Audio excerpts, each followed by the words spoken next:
Hello guys! Welcome to my YouTube channel. Ngayon ay tuturuan ko kayo kung paano mag-pin ng post sa Facebook.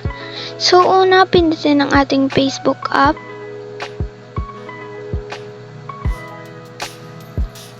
Then, pag nandito na tayo, press lang natin yung ating account.